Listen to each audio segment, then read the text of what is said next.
দীর্ঘ 25 বছর ধরে হারমোনিয়াম তৈরি করে আসছেন পুরুলিয়ার শান্তিরাম দাস বৈষ্ণব। তার আঙ্গুলের ছোঁয়াতেই যেন জন্ম নেয় এক একটি নতুন হারমোনিয়ামের প্রথম সুর। এখনো পর্যন্ত তিনি নিজের হাতে তৈরি করেছেন প্রায় 500-রও বেশি হারমোনিয়াম, যেগুলো পৌঁছে গেছে পুরুলিয়া, বাঁকুড়া সহ আশপাশের বিভিন্ন জেলায়। পুরুলিয়া জেলার কাশীপুরের ছোট্ট একটি দোকান থেকে শুরু হওয়া শান্তিরামের এই পথ চলা আজ শুধু অভিজ্ঞতা নয়, তার পরিশ্রম আর দক্ষতার গল্পও বলে। আমি মোটামুটি আপনার 25 বছর ধরে এই কাজে জড়িত আছি।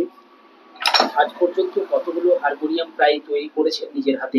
তো মোটামুটি 500 পিস হারমোনিয়াম হবে, বিভিন্ন জায়গায় মানে গেছে আর কি। হারমোনিয়াম পুরুলিয়া ডিস্ট্রিক্টের মধ্যে আপনার হড়োয়া, আপনার রঘুনাথপুর সাইডে গেছে, তারপরে বাঁকুড়া ডিস্ট্রিক্ট ছাতনা, খড়বনা, কমলপুর, এই জায়গাগুলো হারমোনিয়াম অনেকে দিয়ে আছে এবং মেরামতের কাজ তো আসছে। আবার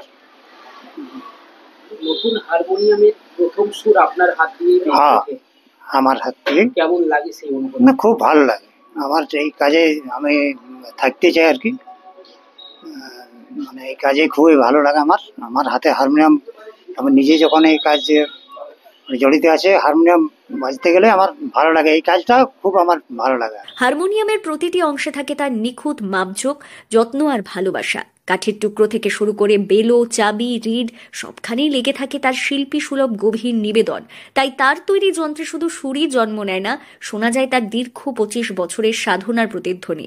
কাশীপুরের শিউলিবাড়ির বাসিন্দা 53 বছর বয়সী শান্তিরাম দাস বৈষ্ণব বলেন, নতুন হারমোনিয়ামের প্রথম সুর যখন আমার হাতেই বেজে ওঠে তখন হৃদয়টা ভরে যায়।